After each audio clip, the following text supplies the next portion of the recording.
네, 국회 국토교통위 국민의힘 성명서를 발표하겠습니다. 제목은 민주당은 즉각 안건조정위원회를 해산하고 국토법안 소위로 복귀하라입니다. 민주당의 의회 폭거가 이제 수단과 방법을 가리지 않고 있습니다. 말 그대로 폭주 기관차가 되어버렸습니다.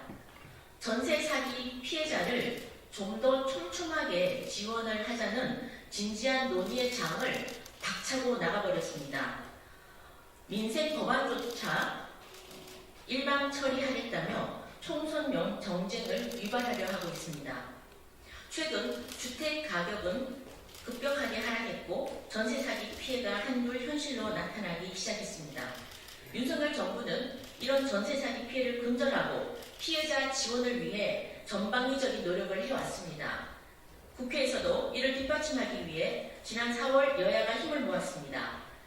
길바닥에 나앉을 위기에 처한 피해자들의 주택 경매를 유예하고 우선 매수권을 부여함으로써 주거권을 보장하기 위한 특별법을 여야가 합의로 통과시킨 바 있습니다. 당시 여야는 국가가 직접적으로 전세 보증금을 보전하는 것은 어렵다 하더라도 피해자들이 하루빨리 일상을 회복할 수 있도록 다양한 금융, 주거 지원 방안을 마련했습니다. 필요하다면 6개월마다 보완해 가기로 합의했습니다. 특별법 시행 이후에도 국민의힘은 피해자 지원의 사각지대를 해소하기 위해 다방면의 노력을 기울여왔습니다. 지난 10월에는 주택도시기금을 활용한 저리 대출의 소득 요건을 7천만 원에서 1억 3천만 원으로 대폭 완화해서 피해자들의 이자를 경감했습니다. 그리고 지금은 다가구 피해자에 대해서도 공공임대주택을 제공하기 위해 정부와 지속적으로 협의하고 있습니다. 지난 21일 국회 국토법안 소위에서도 전세 피해의 사각지대를 없애기 위해 보증금 요건을 최대 5억 원에서 7억 원으로 완화하기로 했습니다. 뿐만 아니라 오피스텔에 거주했던 피해자가 우선 매수권으로 낙찰받는 경우에도 보금자리 론을 받을 수 있도록 정부를 설득해냈습니다. 그럼에도 불구하고 민주당은 특별법 제정 당시 합의 정신은 까마득히 망각하고 추가적인 지원을 위한 제도 개선에는 나설 생각을 전혀 하지 않은 채 오로지 선구제 후 구상만을 주장하고 있습니다. 마치 이것만이 유일하게 피해 지원인 양 여론을 호도하고 있습니다.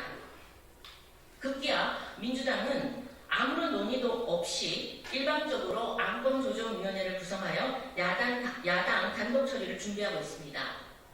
안건조정위원회는 소수당이 다수당의 독주를 저지하기 위한 수단입니다. 이런 제도마저 180석의 거대 민주당은 폭거의 수단으로 악용하고 있습니다. 민주당도 사적 자치의 영역의 피해를 국가가 국민의 혈세로 직접 보전한다는 것이 현실적으로 불가능한 주장임을 분명히 인식하고 있을 것입니다. 그럼에도 불구하고 총선을 앞둔 이 시점에 피해자들의 아픔을 정치에 이용하기 위해 의회 폭거를 감행하고 있는 것입니다. 민주당에 강력히 경고합니다. 피해자의 아픔을 정쟁의 소용돌이에 가두려 해서는 안 됩니다. 지금은 다양한 현실적인 지원으로 피해자의 실상을 지켜드려야 할 때입니다. 지금이라도 늦지 않았습니다.